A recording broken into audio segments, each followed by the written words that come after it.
بسم اللہ الرحمن الرحیم۔ السلام علیکم۔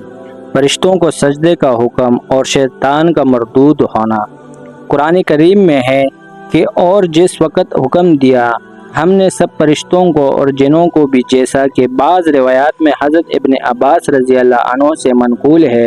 غرض ان سب کو یہ حکم دیا گیا کہ سجدے میں گر جاؤ آدم کے سامنے، سو سب سجدے میں گر پڑے بجز ابلیس کے کہ اس نے کہنا نہ مانا اور غرور میں آ گیا اور ہو گیا کافروں میں سے۔ امتحان کا فیصلہ۔ جب آدم علیہ السلام کی فضیلت فرشتوں پر ظاہر ہو چکی اور دلائل سے یہ امر ثابت ہو گیا کہ صلاحیت خلافت کے لیے جن علوم کی ضرورت ہے وہ آدم علیہ السلام میں سب مجتمع ہیں اور ملائکہ کو ان میں سے بعض علوم حاصل ہے اور جنوں کو تو بہت ہی کم حصہ ان علوم کا حاصل ہے، جیسے کہ اوپر تفصیل کے ساتھ بیان کر دیا ہے، اور اس حیثیت سے کہ ملائکہ و جن ہر دو گروہ کے علوم کے یہ جامع ہے، ان کا شرب ہر دو گروہ پر ظاہر ہو گیا۔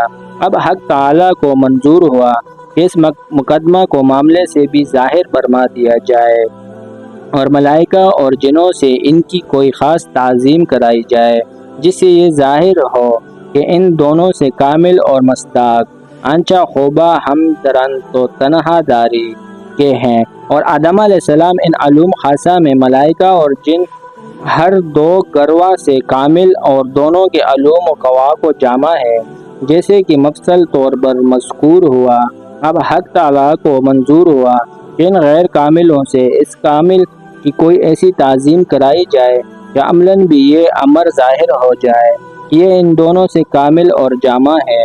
جب تو یہ دونوں ان کی تعظیم کر رہے ہیں اور گویا بزبان حال کہہ رہے ہیں کہ جو اوصاف ہم میں الگ الگ ہے وہ ان کے اندر یکجا ہے، اس لیے جو عمل تعظیمی تجویز فرما گیا ہے اس کی حکایت ذکر فرماتے ہیں کہ ہم نے فرشتوں کو حکم دیا کہ آدم کو سجدہ کرے، سب فرشتوں نے سجدہ کیا مگر ابلیس نے سجدے سے انکار کیا اور غرور میں آ گیا۔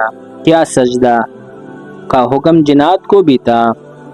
سجدہ آدم علیہ السلام کا حکم اس وقت کی تمام ذو القول مخلوقات کے لیے عام تھا، جن میں فرشتے اور جنات سب داخل ہے، مگر حکم میں صرف فرشتوں کے ذکر پر اس لیے اکتفا کیا گیا کہ وہ سب سے افضل اور اشرف تھے۔ جب آدم علیہ السلام کی تعظیم کا حکم ان کو دے دیا گیا تو جنات کا بدرجہ اولاً اس حکم میں شامل ہونا معلوم ہو گیا۔ سجدہ تعظیمی پہلی امتوں میں جائز تھا، اسلام میں ممنوع ہے۔ اس آیات میں فرشتوں کو حکم دیا گیا ہے کہ آدم علیہ السلام کو سجدہ کرے، اور سورہ یوسف میں حضرت یوسف علیہ السلام کے والدین اور بھائیوں کا مصر پہنچنے کا بعد یوسف علیہ السلام کو سجدہ کرنا مذکور ہے۔ یہ تو ظاہر ہے کہ یہ سجدہ عبادت کے لیے نہیں ہو سکتا، کیونکہ غیر اللہ کی عبادت شرک و کفر ہے، جس میں یہ احتمال ہی نہیں کہ کسی وقت کسی شریعت میں جائز ہو سکے۔